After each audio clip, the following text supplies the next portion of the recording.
pinili nyo pa rin na andito kayo sa church. Thank you so much. And ganun din, so later on, we'll have, you will have your ladies fellowship. But anyway, let's go ahead and pray. Dear God, Heavenly Father, once again, we pray that your name be glorified once again in our service. Salamat po sa oras na binigay nyo sa amin na kami po muli ay nakapag-aral ng iyong salita sa aming Sunday School. But this time, dear Lord, as we focus on your word, once again, I pray that your name be glorified. And I pray that you give us a humble heart and a humble spirit so that we will learn the truth from your word. And we pray, Lord, that ikaw po ang magbigay ng safety sa mga kasama namin if there are others who are still on their way. Keep them safe, dear God. And I pray, Lord, that we can focus and set our hearts and minds in worshiping only you today. And alam po namin, Panginoon, that all of us in this congregation have our problems that we deal with. But I pray, Lord, that you will give us peace from your word. And Lord, we thank you for all your blessings. We thank you for all your guidance, for the help that you have given to each and every one of us. And I pray, Lord, that as long as we live, we'll do our best to serve you and be faithful to you alone. I also pray in the name of the Lord Jesus Christ. Amen. Remain standing, please. Tawagin natin ang ating song leaders, bar orals. To go to no, seconds. Just seconds, yes. So, read that. Okay. Let's sing when I can read my title clear, page 45.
Please be seated.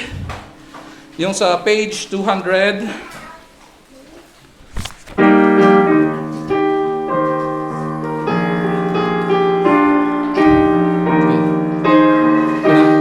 First verse.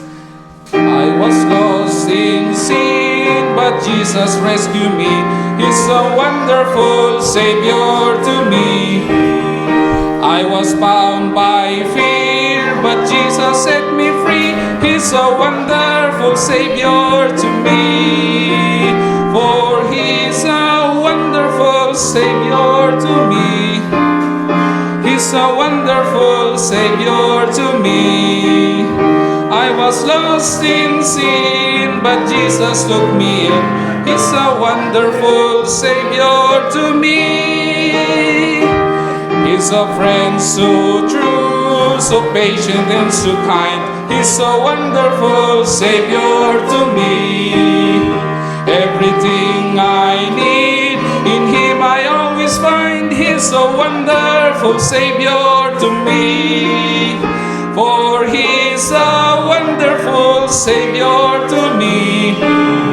He's a wonderful Savior to me. I was lost in sin, but Jesus took me in. He's a wonderful Savior to me. He is always near to comfort and to cheer. He's a wonderful Savior to me. He forgives my sin, He dries my every tear. He's a wonderful Savior to me. For He's a wonderful Savior to me. He's a wonderful Savior to me.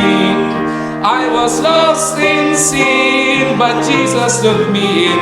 He's a wonderful Savior to me. Dear grows the love of Jesus every day. He's a wonderful Savior to me.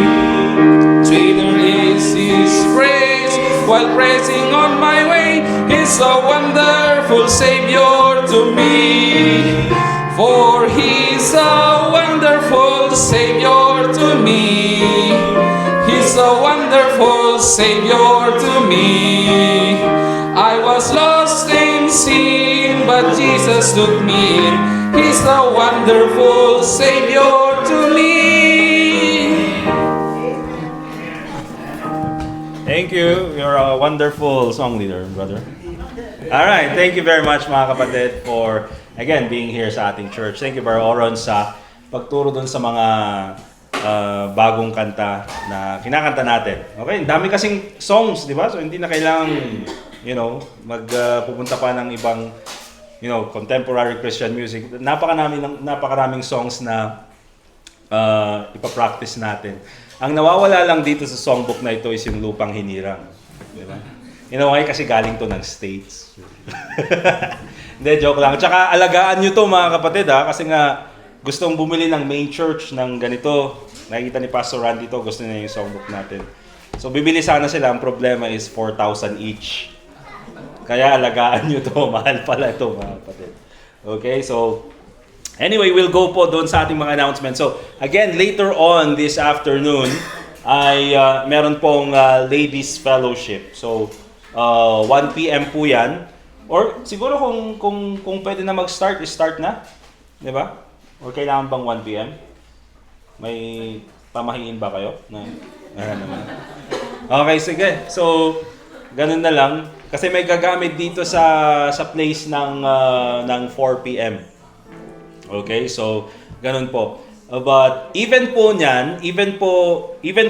may ladies fellowship, yung mga men, if available mamaya, we can go out soul winning. And then 2 p.m. din kasi, may darating na mag-shoot ng video.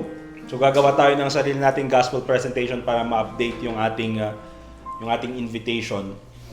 So sabi ko sana sa right part. Alanganin naman. Gusto ko kasi mag-share ng gospel na, habang nakasakay sa kabayo.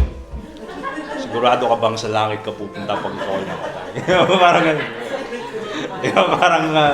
Tapos bababa ako sa kabayo, tapos unang-una. Sabi ko, hindi, joke lang. Doon sana sa right part. Kaso maulan naman, kaya baka dito na lang siguro mamaya. Di ba? So, yun yung gagawin natin. Mag-shoot ng video na gospel presentation sa Tagalog. And then, si Brother Ruel din ay mag-shoot din sa ng gospel presentation through sign language. So, pwede nating i-post dun sa Facebook page natin and sa YouTube. Also, tulad ng sabi ko, continue to invite kung meron kayong mga kakilalang mga deaf people na gusto mag-attend or walang church na mapuntahan, you can invite them to our church. Kasi nga meron naman si Brother Ruel. who's able to preach using yung sign language. And so may mga kumontak na sa amin na I think by July 21 there will be a group of deaf people who will be joining yung church natin, na I think dito sila sa Baguio area. So I think it's also a good ministry that we haven't tapped into. Okay, so maganda po yan. And wag niyo isipin na tahimik sila. Maingay yung mga yan. Di ba? Hindi nga na naririnig yung sarili nila. Di ba? But yun, let's continue to pray for that ministry. And also, let's continue to pray for one another, especially yung health ng bawat isa. For our activities, wala pa namang nakapilang mga lineup for these coming months. But we're definitely looking for a place na mapuntahan natin for our mission trip. June 30 sana, tulad nung announcement ko last May. Kaso hanggang June 30 is parang technically under training pa rin ako doon sa work ko, kaya laging puyat.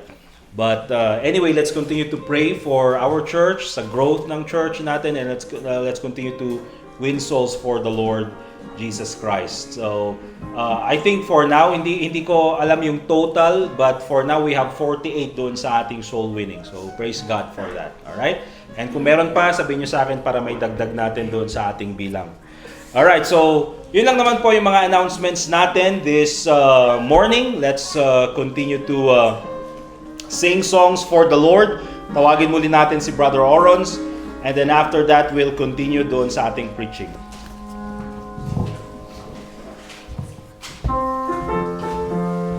Let's sing page 266, Honey in the Rock.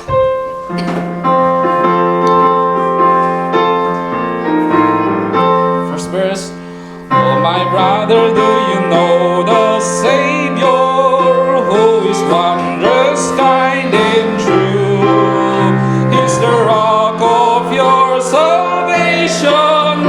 There's honey in the rock for you. Oh, there's honey in the rock, my brother. There's honey in the rock for you. Leave your sins for the blood to cover. There's honey in the rock for you. Have you tasted that the Lord is gracious? Do you walk in the way that's new? Have you drunk from the living fountain? There's honey in the rock for you. Oh, there's honey in the rock, my brother. There's honey in the rock for you. Leave your sins for the blood to cover. There's honey in the rock for you. Do you pray unto God the Father? What wilt thou have me to do? Never fear, He will surely answer. There's honey in the rock for you. Oh, there's honey in the rock, my brother. There's honey in the rock for you. Leave your sins for the blood to cover. There's honey in the rock for you. First verse. And go out through the streets and byways, preach the word to the many or few. Say to every fallen brother, there's honey in the rock for you. Oh, there's honey in the rock, my brother. There's honey in the rock for you. Leave your sins for the blood to cover. There's honey in the rock for you.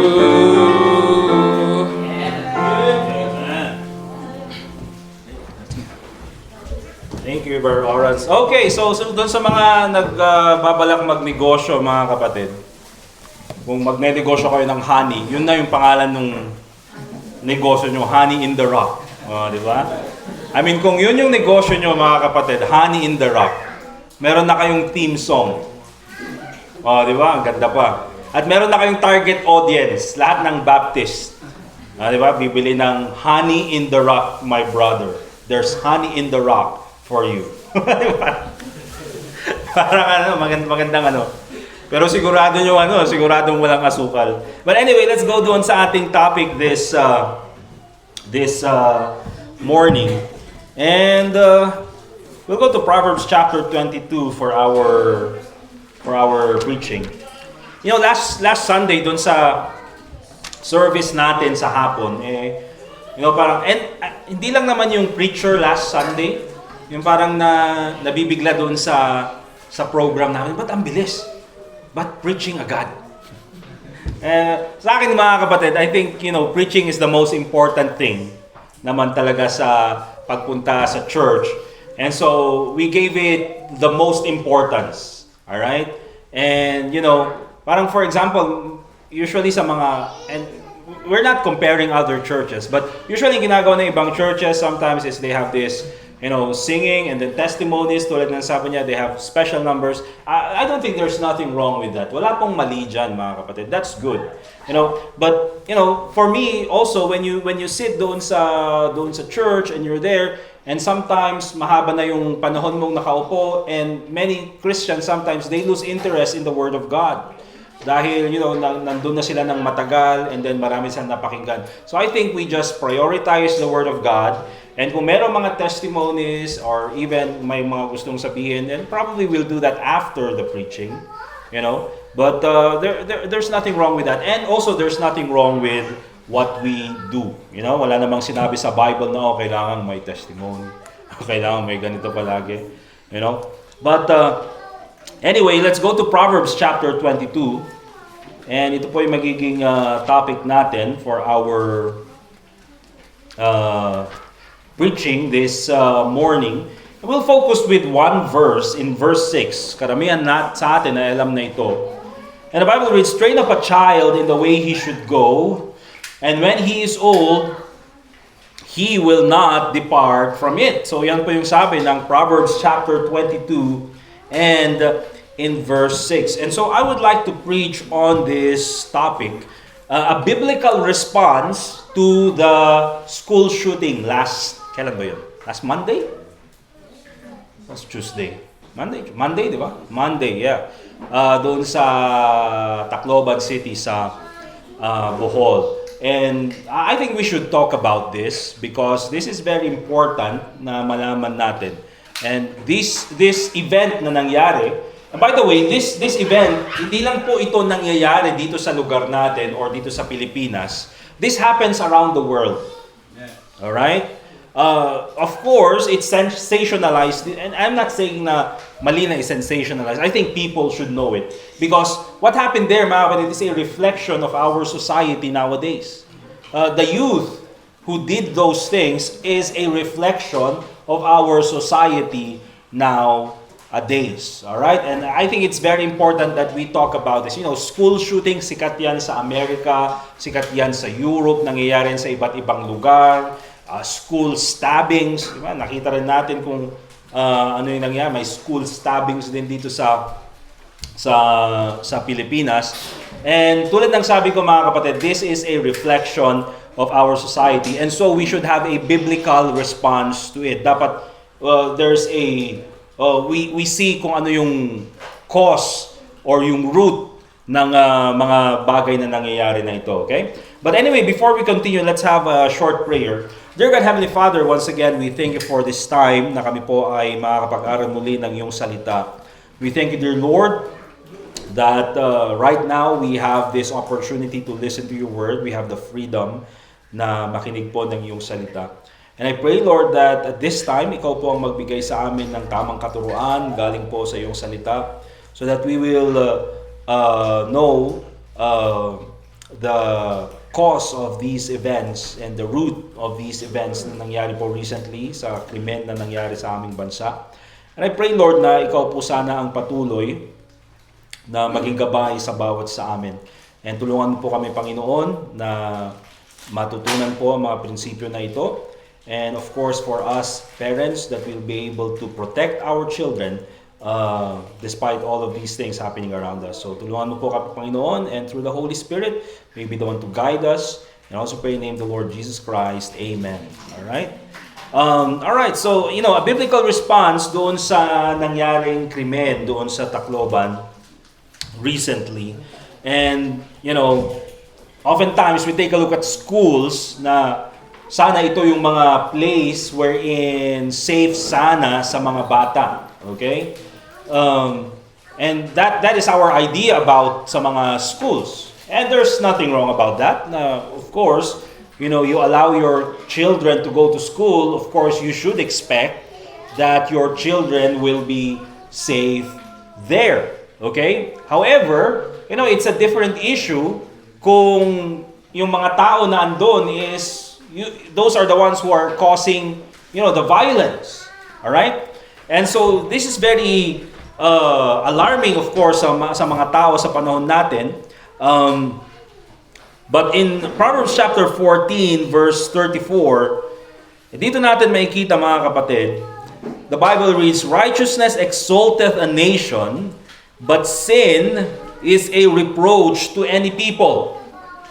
And so what we see here na nangyari po doon sa Tacloban, mga kapatid, is tunay nga nakahiya-hiya para sa atin. Alright?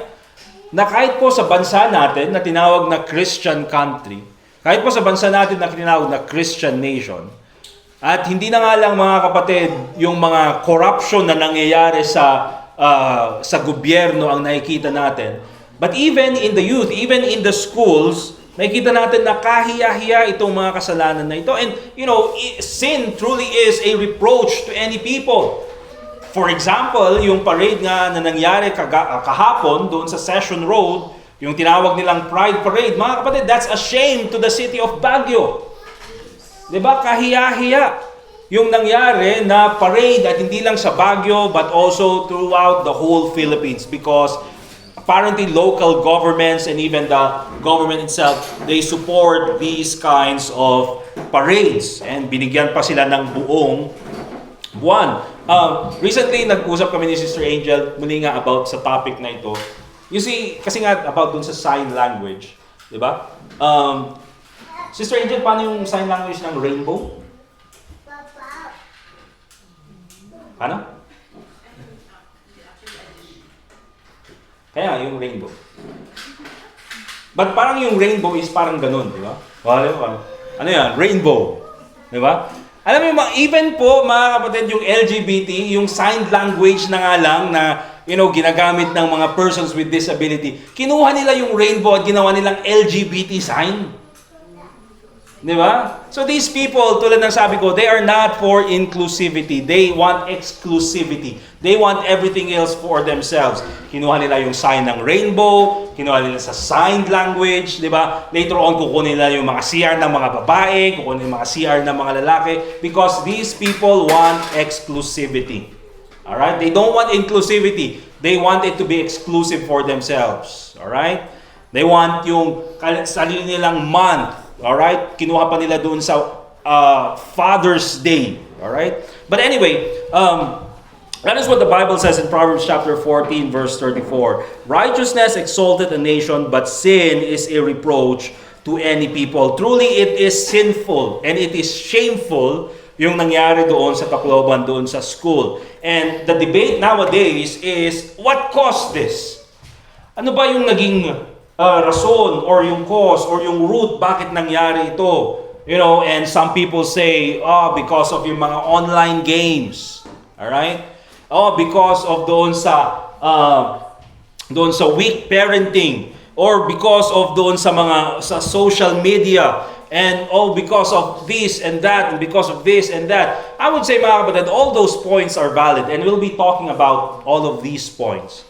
But I think, first of all, makikita po natin that the root of this is truly godlessness.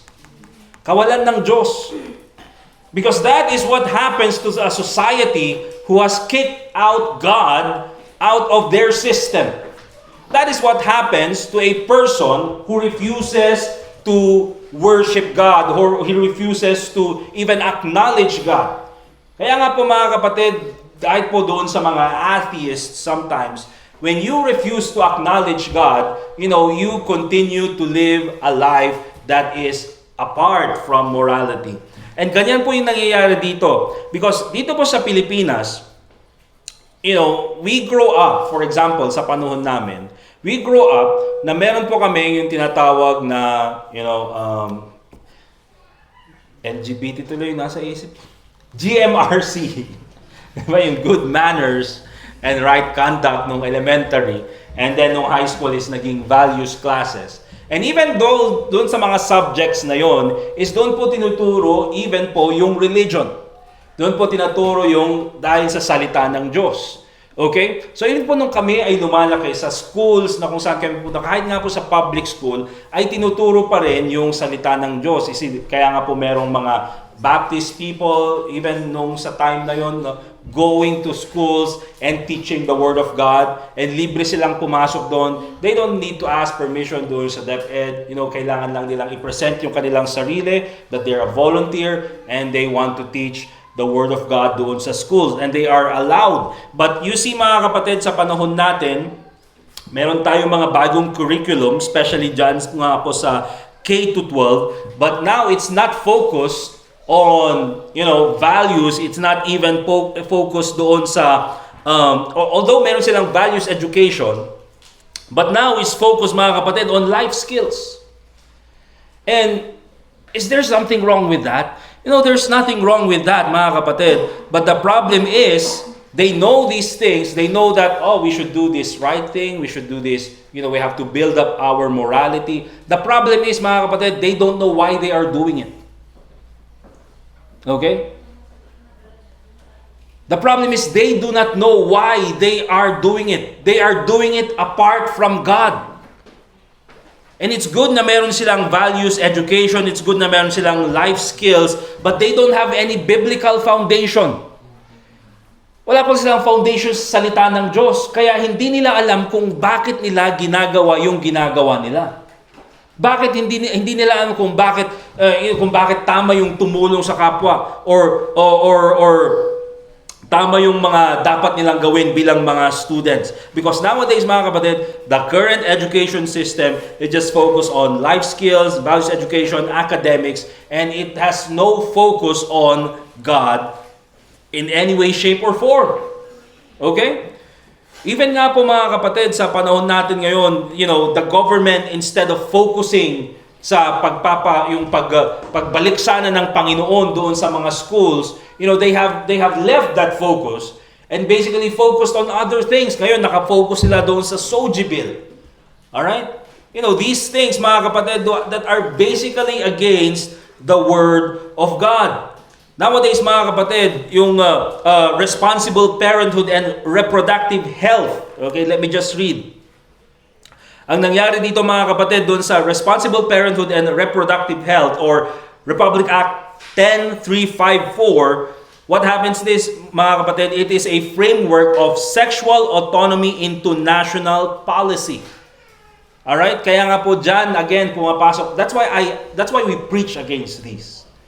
Because even itong mga terms na ito, sabihin natin, hindi naman yan siguro, hindi naman yan, it doesn't teach LGBT, it doesn't legalize yung mga gawa ng mga LGBT. But if you take a look at this, mga kapatid, a framework of sexual autonomy into national policy without any corresponding moral framework rooted in God's design for the family. Kaya nga po mga kapatid, nowadays, meron na yung mga bata, and even in school sometimes, they recognize, you see dun sa mga online classes before, magkakaroon sila ng mga online class, and then tatanungin nila yung bata, okay, what is your preferred pronoun? Sinabi na yung pangalan ay Bartolomeo. Diba? Anong pangalan mo? Gregorio Bartolomeo. Okay, what is your preferred pronoun? Ba't mo pa tatanungin? Gregorio na nga yung pangalan eh. Diba? Tinanong mo pa yung pangalan Marcelo. Ay, yung mga maton na mga pangalan. Ay, hindi mo na kailangan dapat tanungin ano yung pronoun. But basically, just by asking that question, puts a question mark doon sa bata tuloy. You see, tinatanong nila ito sa mga high school students. Tinatanong nila ito sa mga grade school students. And who are the teachers? Millennials, mga kapatid. Okay, millennials na mga ka-age natin. They are pushing this sa mga bata. And so if you push that idea sa mga bata, later on, they will turn out to hate God. Bakit? Because the Bible says that in the beginning, God created man and woman. Alright? And sasabihin nila, oh, mali ang Diyos. But even in sa mga schools, mga kapatid, they are pushing this. Even sa mga public schools, they are doing this. Alright? Ginagawa nila yan. Tatanungin mo, anong gusto mo? What are your preferred pronouns? Really? Sa mga bata, tatanungin mo yan, that creates confusion on them. Alam nila that they are boy. Alam nila that they are girl. They are male, they are female. Pero if you ask that question, ano ba yung preferred kong pronoun? Di ba? Buti kung alam nila, ma'am, what's a pronoun? Kung nadatupay ka. Diba, nahihirapan na ka sa English subject, nahihirapan na ka sa grammar, pahihirapan mo pa doon sa tatanungin mo kung anong pronoun nila. Anong klase? Look at the Proverbs chapter 29, verse 18. In Proverbs chapter 29, verse 18, the Bible reads, "Where there is no vision, the people perish. But he that keepeth the law, happy is he." Alright? Now, yung sinabi dyan na vision, mga kapatid, is oftentimes ginagamit kayo sa leader. Pag yung leader walang vision, the people perish. No, yung vision na binabanggit dito is the Word of God. Because remember, in the Old Testament, yung vision ay yung nanggagaling sa mga prophet. Pinakita ng Panginoon sa prophet, and that is basically the Word of God. That is what they preach to the people. So basically, ang sinasabi dito, if there is no vision, kung wala ang salita ng Diyos, the people perish. And you know what? That is exactly what the Bible says. Man shall not live by bread alone, but by every word that proceeded out of the mouth of God. Alright? And you know what happens sa mga schools nowadays? You know, oftentimes, it is very rare na makikita ka ng mga schools na meron silang Bible reading, where they teach, Christian moral instructions. It is very rare na ginagawa nila ito because nowadays, schools and even in the government, they are focused on, accomplishing or following yung sinasabi nila separation of church and state. Diba? Kasi yung mga schools naman is government-owned, state-owned. So pinagbabawalan nila yung Bible, pinagbabawalan nila yung mga bagay. Bakit daw? Baka offensive sa mga Muslims. Baka offensive daw sa mga ibang religion. Well, I thought first of all that the Philippines is a Christian nation. And being a Christian nation, the Bible should be allowed doon sa loob ng schools. Alright? But nowadays, mga kapatid, bawal na. Nowadays, you can't even speak about the Lord Jesus Christ. Even though meron po tayong mga even though we ask permission na tayo po ay mangaral ng salita ng Diyos doon sa loob ng mga schools, sometimes there are many shackles that they want to put on you so that you will not be able to preach truly the Word of God. And sa pa na, kailangan yung kumuha ng mga waiver sa mga magulang. Diba? Bago kayo mag-preach. Although alam namin na meron kayong letter, and that's already approved by higher office, so wala na dapat issue doon. Mas sabihin na, kailangan nyo munang kumuha ng mga waiver sa mga magulang. O dapat ganito lang yung time na ibibigay namin sa inyo so that, hindi may preach siguro yung salita ng Diyos. Oftentimes, that is what happens, mga kapatid. It's basically just people trying to, stop the Word of God and even the gospel preached to these people, wherein doon sa mga schools, kailangan nila yung salita ng Diyos. If there's one place, mga kapatid, na kailangan ng mga tao yung salita ng Diyos, it's in schools. Bakit? Because these are young people, at tulad ng sabi ni Jose Rizal, ang kabataan ng pag-asa ng bayan. Lalaki ang mga yan na hindi nila napakinggan yung salita ng Diyos. Lalaki sila, mga kapatid, na wala silang Diyos na sinasamba. They are godless people. You bring out, mga kapatid, a godless society. Alright? Bakit? Because you restrict God. You restrict the Word of God from going into schools. And so, what's the root? Ano yung root? Bakit nangyari ito? It's because of godlessness. You see? Kasi ang tao, mga kapatid, kung meron siyang Diyos, meron siyang takot sa Diyos, hindi niya gagawin yun. Pero bakit ganong taon, 14 years old and 15 years old? You see? And I would say, mga kapatid, dun sa panahon namin, may mga usap-usapang ganyan. Gusto kong saktan ng tao. Of course, binabanggit yan noon. Alright? May mga kaklase akong mga ganyan yung sinasabi. But they won't do it. You know why? Because they fear God. They know the consequences. Pero apparently, itong mga bata nito, ang sasabihin nila, okay lang, hindi naman tayo mabibilanggo. Okay lang, wala namang consequence. Okay lang, kunyari magpakabait tayo. Palalayain din tayo. Alright? And bakit ganun sila mag-isip, mga kapatid? I think it's the easiest explanation. It's godlessness. Kasi tinatanggal ang Diyos sa mga kabataan na ito. And what do you expect? Godless actions. Kasi yun, mga kapatid, yung ginawa ng mga bata na yun, those are only done by godless people. Kasi kung may takot ka sa Diyos, hindi mo gagawin yun. Alright? Ay, pinagtawanan kasi yung gupit ko. Tingnan yung gupit ko nga eh.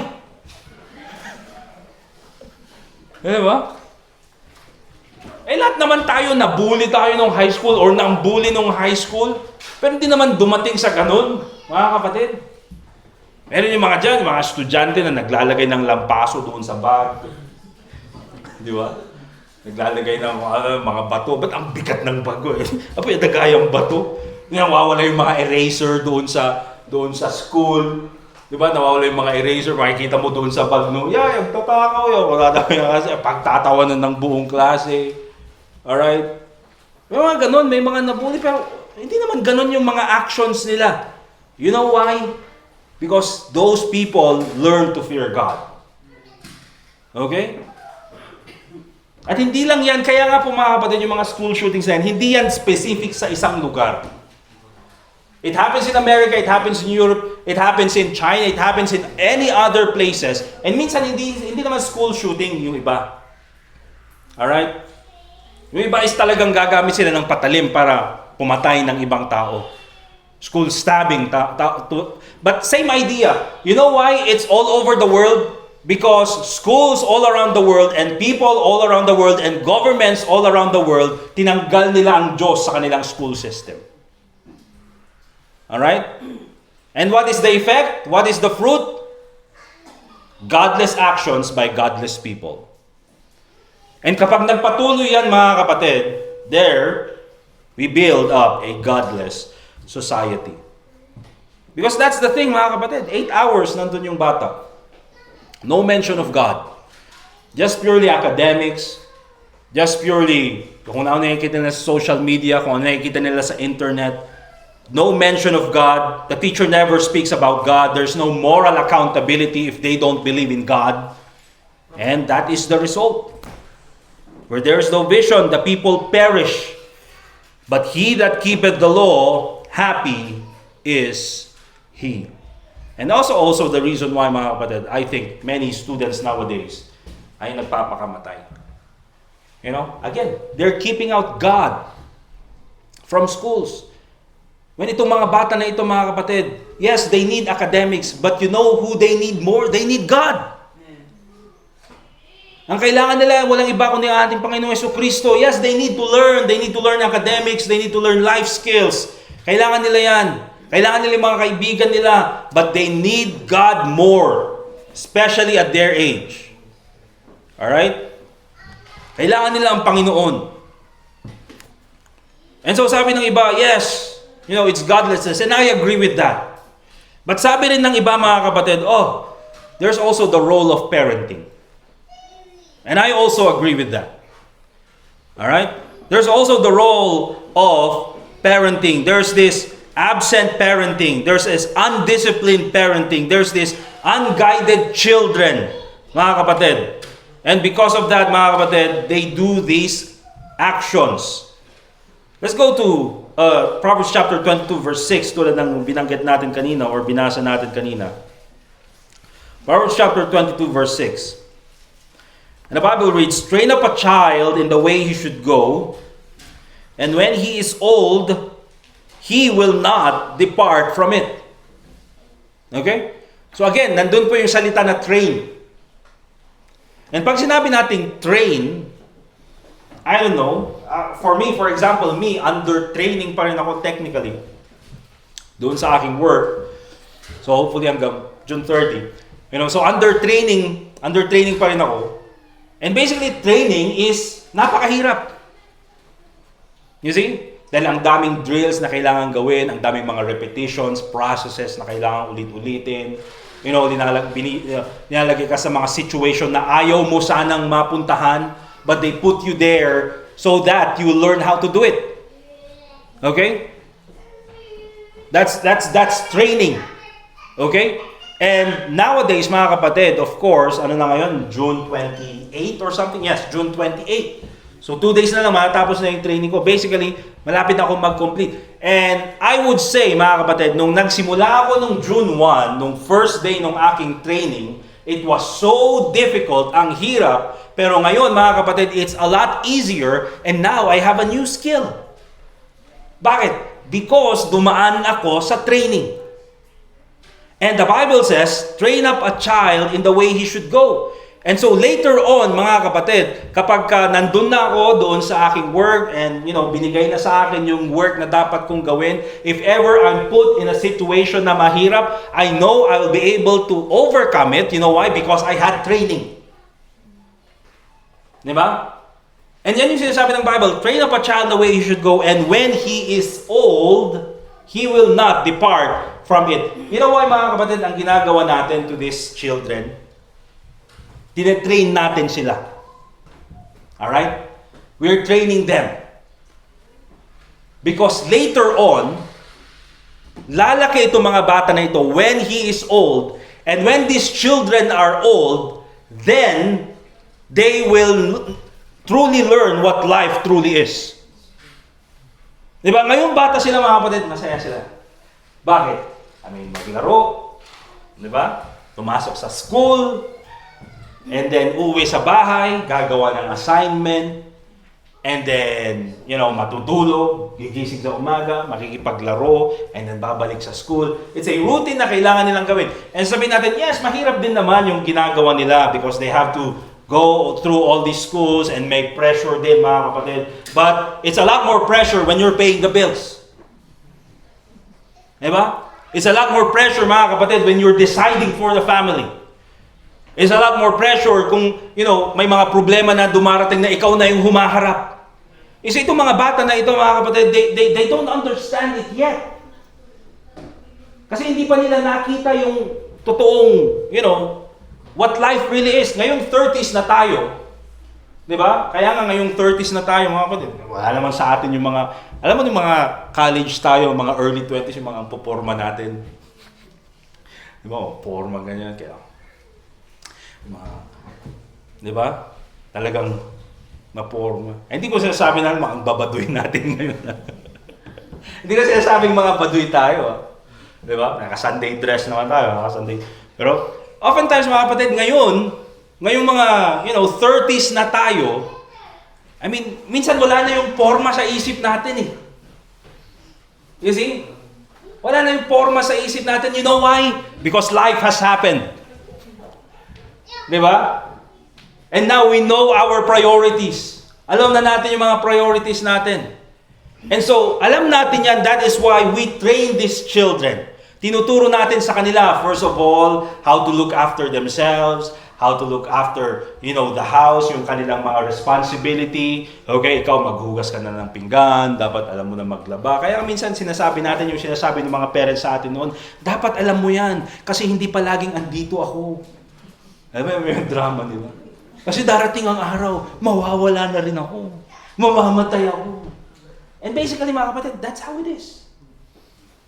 Diba? Kasi hindi naman palagi na andito tayo. So that we teach them how to live without us. We teach them how to depend on God. Yan yung mga ginagawa natin. So that when they are old, and when they are facing all these, real life happenings, kapag nandun na talaga sila, doon sa actual setting ng buhay, they will know what to do. That's why we train them. Pinapalo, nahihirapan sila. And you know what, mga kapatid, when it comes to training, hindi lang ikaw nahihirapan. Kahit yung nagte-train sa'yo, nahihirapan din. Diba, andun siya. Ganun naman yung mga sundalo. Yung mga sundalo, hindi lang yung trainee ang nandun sa gubat at nagugutom at wala yung mga comfort ng city life sa kanya. But even yung trainer, diba, kasama niya doon. He has to be there.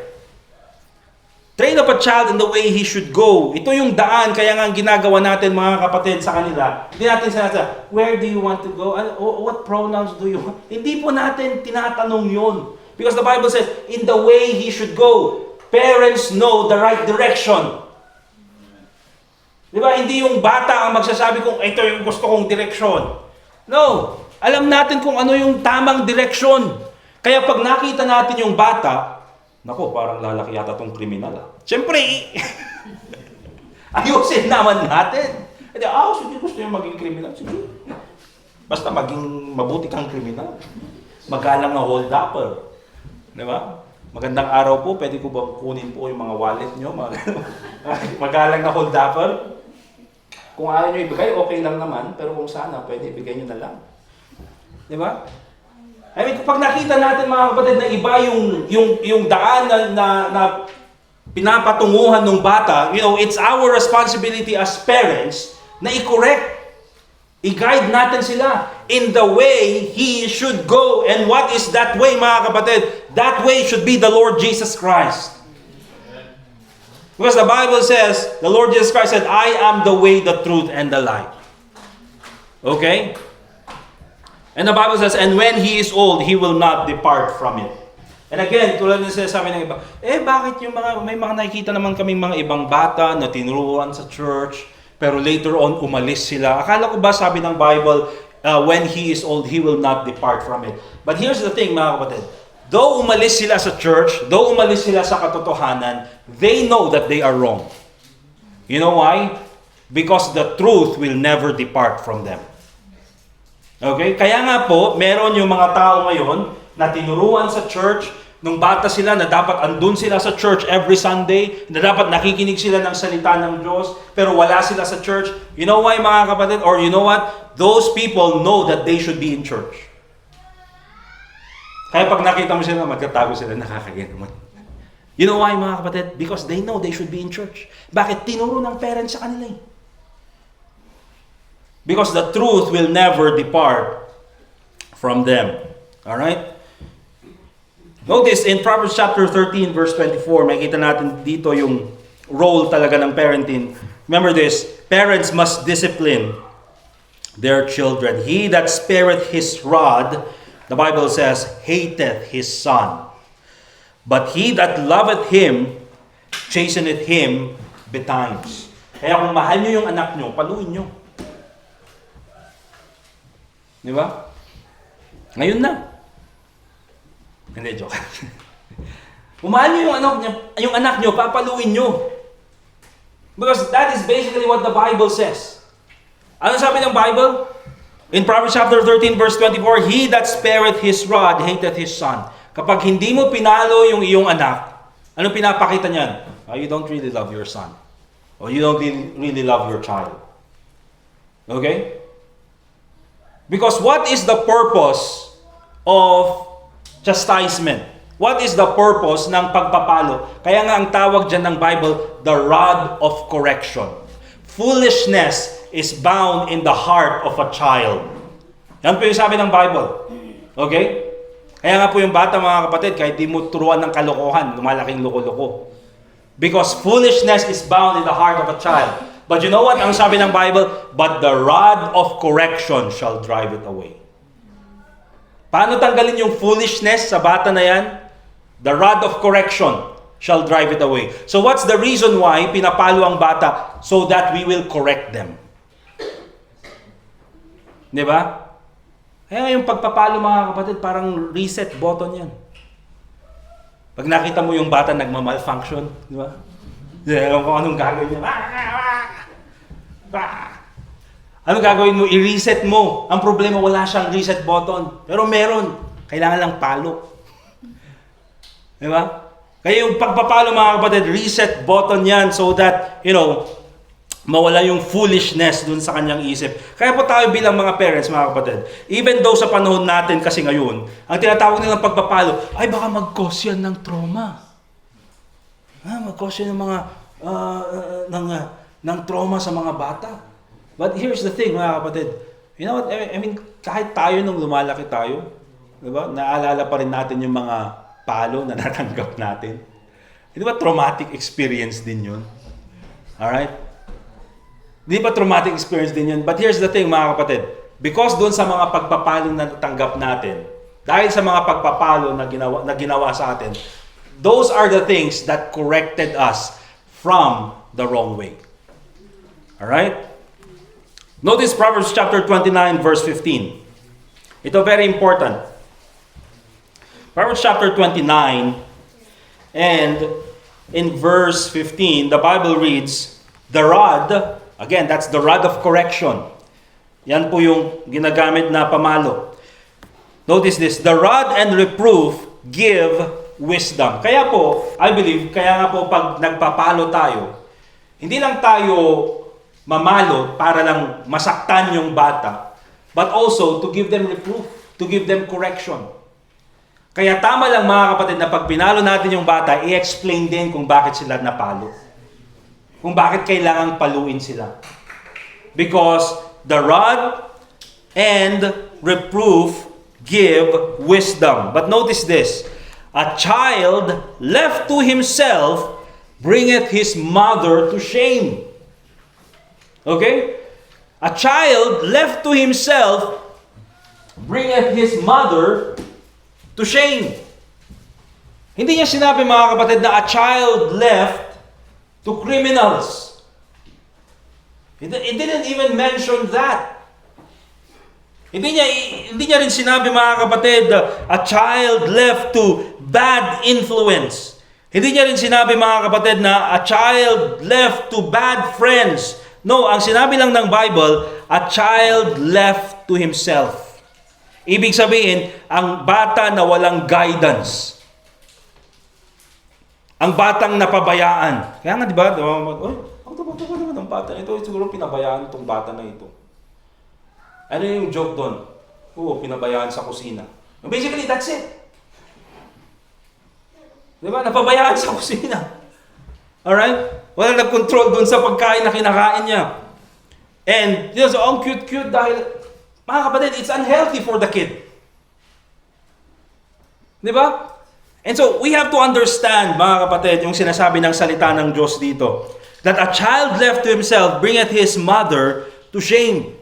Kaya nga, oftentimes, nung nangyari sa Tacloban, ano yung inisip ng mga tao? Nasaan yung mga parents? Because yun po palagi yung titignan.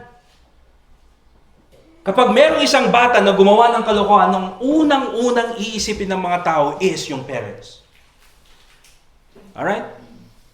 A child left to himself bringeth his mother to shame. Hindi niya sinabing, left with bad criminals or left with criminals. No, a child left to himself. Ano ibig sabihin yan? Basically, no guidance. Pinabayaan lang. Alright? And also, mga kapatid, parents must guide their children with the Word of God.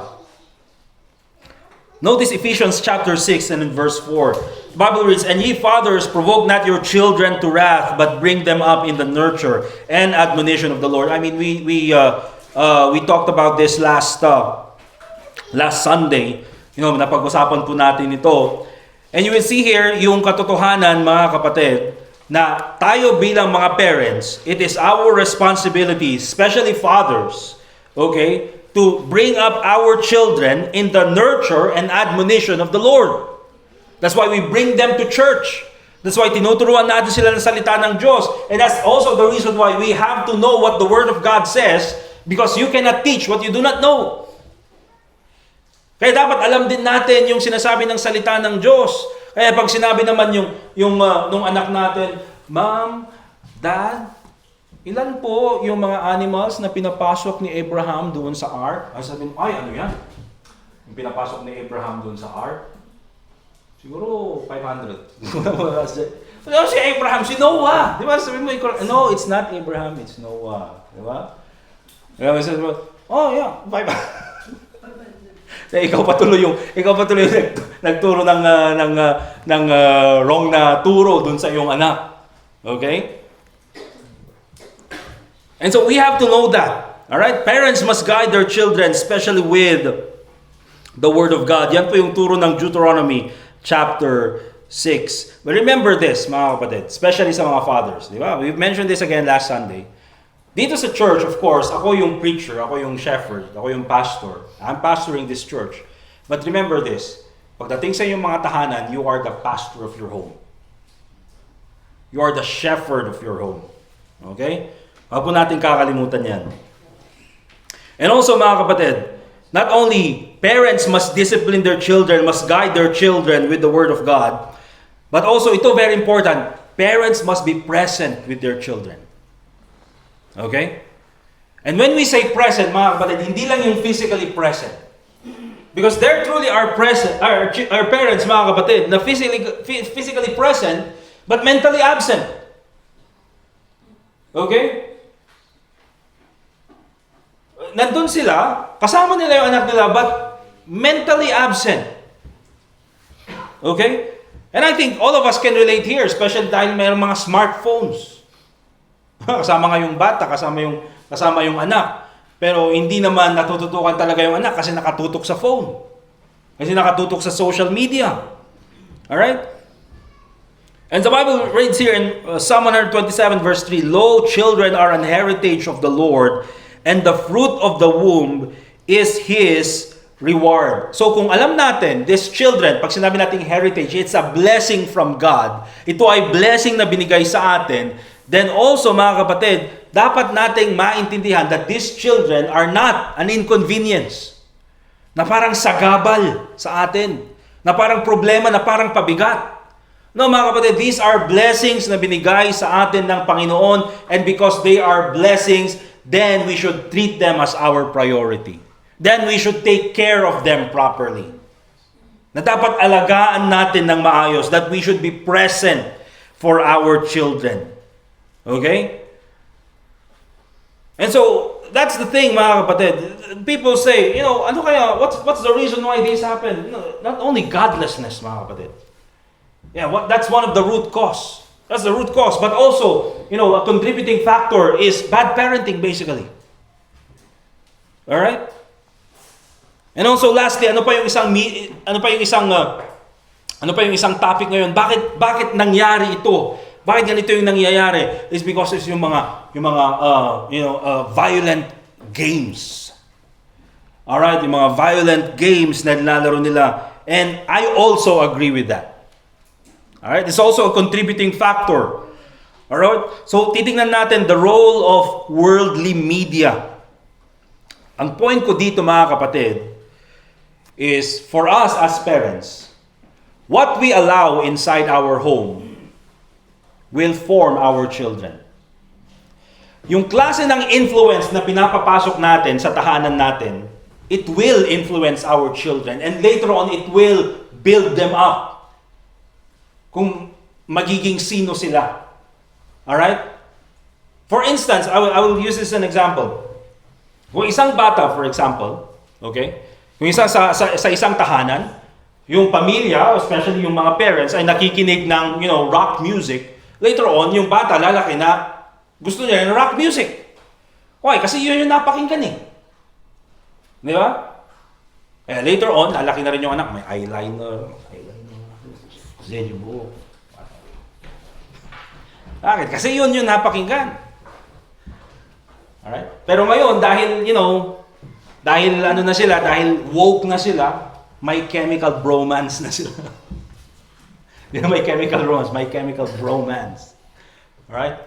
And of course, kung yung parents nakikinig ng country music, alright? Lalaki rin yung bata, mama. Alright? Country music girl. Taga West Virginia ka no. And that's just an example, mga kapatid. Kung ano yung pinapapasok natin sa tahanan natin na influence, that will later on form your child. And so sinasabi nila, oh, what's the reason why nangyari ito sa Tacloban? Yeah, it's godlessness and it's weak parenting. You know, parents not even able to discipline their children. And children growing up undisciplined. Children growing up rebellious. Okay? Bakit sila rebellious? Because why are they rebellious at school? Because they're rebellious at home. And bakit nagpapatuloy yung rebellion nila? Kasi walang pagpapalo. And so they're rebellious at home, and they're rebellious at school, and later on they're rebellious doon sa gobyerno, and later on they're a problem of the society. Okay? But also a contributing factor is, of course, yung worldly media. Notice Psalm chapter 101 verse 3. Again, these are contributing factors, mga kapatid. Again, hindi ko sasabihin na we did not grow up in a time wherein there is violence sa mga media. Ewan ko, mga kapatid, but sa inyo, I grew up playing GTA 2 San Andreas. Very violent. Di ba? GTA 3, GTA 4, sorry. GTA 3, GTA 4. Yung mga violent games. Okay? Ano pa, yung, sabi yung teacher natin, kayo na naman ha, nag-escape na naman kayo para maglaro ng computer strike. Yeah? Counter-strike pala. Alright? Well, and I will show you the difference later on. I will show you the difference. But again, mga kapatid, before, ang nangyari kasi sa mga tahanan is that everything that comes inside the house are controlled by parents. Di ba? Sa tahanan, mga kapatid, ang may control ng remote is yung parents. Ay, ewan ko pala. Kasi kami, nung bata kami, wala, yung TV namin, walang remote. Yung old noon. Of course, later on, meron na yung remote. And hindi rin naman masyado sa radyo, hindi rin masyado sa music. Mga parents ko, pag nag-music naman sila is yung mga gospel music. Alright? So, before, everything that comes through the door or everything that influence na nakapasok sa bahay ay, it's from the parents. Yung mga books na nakalagay sa bahay, encyclopedias, dictionary, yung mga games, and of course, even yung mga parents, they know who your friends are. Kasi pag lalabas kayo ng mga kaibigan mo, di ba? Andun sila sa bahay. Hanggang ngayon, di ko alam mag-ganon eh. Ano yung sisipot? Mag-ganon sila mga addicts sa labas. Di ba? May sipol sila. And so, pag narinig mo yung sipol, oy, nandiyan na yan. Sino kasamang lalabas? Ay, kunak nga mo, kadto-kadtuan day, kita mo tayo, tsura, nakadugdug yun. Gawin ka, nakadugdug yun, kanduman. Diba? Ganon. And then, habang sinasabi nila yun, linalakasan nila para marinig ng kaibigan mo. Alright? But that's the thing. A generation ago, every influence that comes inside the home are, the vast majority is controlled by parents. Nowadays, mga kapatid, it's out of control. You know why? Smartphone, internet. And lumaki rin kami sa time, mga kapatid, na merong internet. Okay? Dial-up, ang pinakamabilis noon is 2 Mbps. Imagine that. Bigyan mo mga bata yung mga 2 Mbps. Ang hina naman ng bagal. Diba? Pero nun, may dial-up kang connection na mga ganun yung okay na. But we grew up also sa panahon na may internet. But here's the thing, you can only access the internet kung meron kayong napakalaki at napakabigat na computer. Diba? That's the only way you can access the internet. And ang alam mo lang noon is yahoo.com. Diba? And wala pa tayong messenger noon. Yes, merong text, di ba? May only text. But also, anong meron lang nun? Yung Yahoo Messenger. Di ba? Ewan ko naalala nyo yun, meron kang Yahoo ID, Yahoo Messenger, meron kang Chika. Alright? Ako, naalala niyo mga, meron akong Friendster. But that's the thing, you can only access it dahil meron kayong malaking computer na nandun sa bahay or nandun sa computer shop, alright, and kailangan mong magbayad. Hindi mo pwedeng dalhin sa CR, hindi mo pwedeng dalhin sa kwarto mo. And so you have this limited access still doon sa internet na yon. But nowadays, mga kapatid, it is very difficult to regulate. It's very difficult to control. Bakit? You have this very small device na pwede mong dalhin kahit saan and also pwedeng mag-connect sa internet kahit kailan. Now, how can you control that? Alright? Kaya nga, tulad ng sinasabi ko mga kapatid, sabi nila, oh, we just want to give this, yung anak namin ng smartphone so that he will have access to the world. But here's the thing, that smartphone is also the devil's access to your child. Diba? And let me tell you this, I mean, lumaki naman tayo mga kapatid, na wala tayong smartphone, ang meron lang sa atin is brick phone, and, you know, lumaki naman tayong okay. Alright? And so, yan yung pinapakita ko. Look at Psalm 101 verse 3. Psalm chapter 101 and in verse 3. The Bible reads, I will set no wicked thing before mine eyes. I hate the work of them that turn aside. It shall not cleave to me. Alright, now, one of the things that I agree with the government nowadays is that they are planning to ban social media for 16 years old below. I hope they approve it immediately, effective immediately. Okay? Because I remember, nung unang lumabas yung Facebook, ay hindi ka pwedeng mag-Facebook lang basta-basta noon. You have to meron siyang age requirement 18. And of course, anong ginawa mo? Kailan ka pinanganak? 1965. Nagay mo doon para makapag-Facebook ka. But ganyan po noon. Nowadays, mga kapatid, there's no more age requirement. Ay, makikita mo, meron mga bata ngayon na may social media. And you know what, mga kapatid? It's unhealthy for kids to have social media. Whatever way na sabihin natin, ang social media companies, mga kapatid, they are never neutral. They only have one agenda. And in their algorithm, yung kanilang algorithm is designed for one thing. So that the social media users will continue using their social media continuously. Yan po ang goal ng social media companies, na ikaw ay nandun palagi sa social media. I know it because I work in SEO. Diba? Na ang goal lang nila, mga kapatid, is for you to keep on using Facebook over and over again. Meron silang algorithm. Kaya nga minsan, mga kapatid, diba, nag-view ka ng video about sa sasakyan, repair ng sasakyan, and then pag ganun mo, ang sumunod na naman, mag-repair na naman ng sasakyan. Lahat sunod-sunod. Okay? Bakit? Because alam ng Facebook, alam ng Meta, alam ng mga companies nito how to keep you glued to their social media. Alright? And kung kayang gawin yan, mga kapatid, sa mga 30-plus-year-olds na katulad natin, how much more sa mga bata? Alright? Na wala silang pinapanood kundi yung mga prank videos, useless videos, pinapanood nila, mga kapatid, mga nangyayaring giyera sa Ukraine, yung mga violent behaviors na ginagawa ng mga tao. And then later on they wonder, bakit kaya nangyari yun? And basically that is what social media has been feeding them. Not to mention online video games.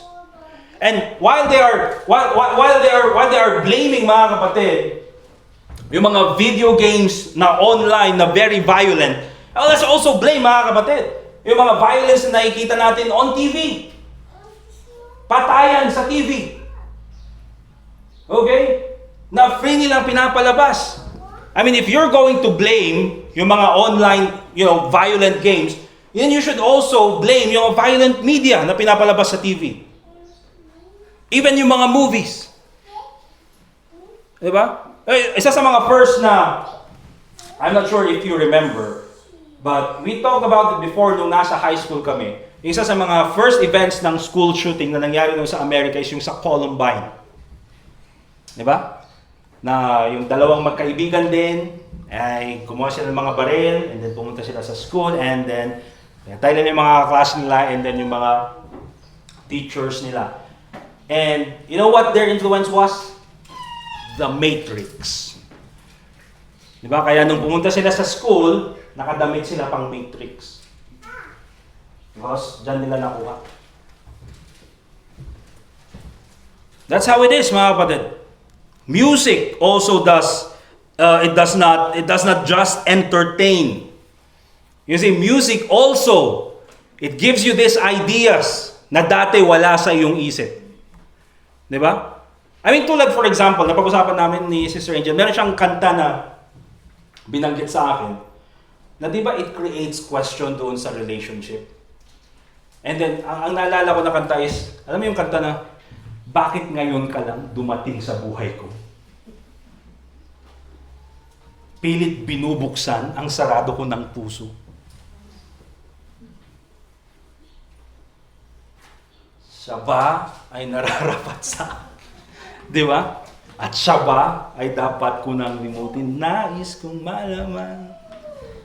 Di ba? And that song, mga kapatid, ibig sabihin, yung tao na yon has already this commitment. Na meron na siyang commitment sa tao na yon. O hindi naman sinabi kung, ang tawag doon, kasal o hindi. Sarado na nga yung puso eh. Pero because of that song, nagkakaroon tuloy ng idea, bakit ngayon ka lang dumating sa buhay? O baka pwede na. Alright?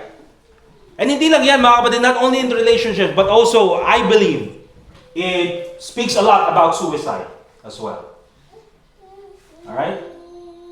And here's one of the things I would say. Meron ako mga kaibigan nung college and even in high school before who committed suicide. They love rock music. One of the things that they love na pinapakinggan namin noon is, suicide. Sasabihin ko sana yung pangalan pero baka pakinggan ng mga bata, wag na. Di ba? Rock songs about suicide. Di ba? And so minsan pa nga dun sa title, nandun na mismo yung suicide. And you wonder why they committed suicide. Because yun yung pinapakinggan nila. You wonder why these kids, they're doing drugs. Because yun yung pinapakinggan nila. You wonder why these kids, mga kapatid, ang bata-bata, ganun na yung mga relationship nila. At ganun na sila yung paglandian. Because ganun yung mga music na pinapakinggan nila.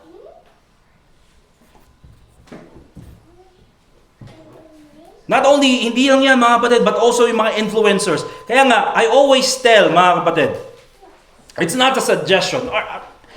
It's also a warning. I think parents, mga kapatid, should take control of their kids, even po sa kanilang mga smartphones, or even sa kanilang mga social media account. Why? You're the parent. Di ba? Gusto kong bigyan ng privacy yung anak ko. Nung lumaki tayo, wala tayong privacy, mga kapatid. Di ba? Kung kailangan mo silang i-contact, give them a brick phone. That's fine with them. At least walang portal sa kanila si Satanas. They can just easily access through smartphones or social media. And, check mo kung ano yung mga binabagay nila doon sa mga messenger nila, doon sa mga groups na kung saan sila kasali sa messenger. You see? Kasi apparently itong mga bata na ito na, na pumatay ng mga kaklase nila doon sa Tacloban, tanong yung mga parents, mabait naman nila. Pero, chinek lang yung mga phone, chinek lang yung mga chat, chinek lang yung mga, chinecheck nilang mga sites, and then nakita nila. Alright? Na ito ay plinano. And so, here's the thing mga kapatid. Parents should take control of their kids. 1 Corinthians chapter 15, verse 33. The Bible reads, "Be not deceived, evil communications corrupt good manners." So, I think I would end with this for the sake of time, for our conclusion. The question is not whether someone will discipline your child. Because the answer there, mga kapatid, is that you should discipline your child, that you should parent your child, and that you should guide your child, as yun sabi ng Bible, ng Bible, train up a child in the way he should go. You're the one who should be leading your kids, hindi yung the other way around. But here's the thing, mga kapatid. Are you going to allow the world to dictate your child? Are you going to allow the world to guide your child? Or are you going to be the one to guide your child? And so, tulad ng sabi ko mga kapatid, what happened there is Tacloban. That is a reflection of our society. That is a reflection of the youth of our generation nowadays. And if yung mga tao sa labas, they would not do the things biblically, I hope in this church, mga kapatid, we will do it as what the Bible says. Okay? That we teach our children not to be godless, katulad na nangyayari sa labas. You know, schools, they teach, sa mga public schools especially, they teach evolution. Alright? And of course, kahit naman tayo lumaki na tinuro sa atin yung evolution, but at least yung mga teachers natin, you see, sinasabi na, ito I remember kasi yung science teacher ko, si Ma'am Pagnas, di ba? Dahito ay surok kinyayo, ngam, dahito ikat, haan nga, Jay pamilya, dahito ikat pamilyada lang. Nga isuda kat nagapuda ka no, itibakas. At least may disclaimer siyang ganun. Alright? And so that's the thing, mga kapatid. It's a reflection of our society, of the youth of our society nowadays. And far from it na dapat hindi natin tularan yun. Okay? We as Christians should teach our children about God. We should guide them to God, guide them to the Lord Jesus Christ. We should be disciplining them. We should be guiding them. We should be present for them. And of course, we should be controlling the influences that come into their minds. Amen? Dapat pinapapasok sa bahay natin, we should be the one taking control of those influences. Let us pray. Dear God, Heavenly Father, once again, we thank you for this time na kami po ay muli po nakapag-aral ng iyong salita. Thank you, Lord, for your guidance and your protection. As we continue to serve you, dear God, your name be glorified in everything that we do. Muli po, Panginoon, ikaw ang bibigyan ng kalwalhatian sa lahat po ng aming gagawin ngayong oras na ito. And salamat po sa iyong kabutihan sa amin, and also pray in the name of the Lord Jesus Christ. Amen. Alright, let's go ahead and prepare po natin yung ating mga offerings for this morning.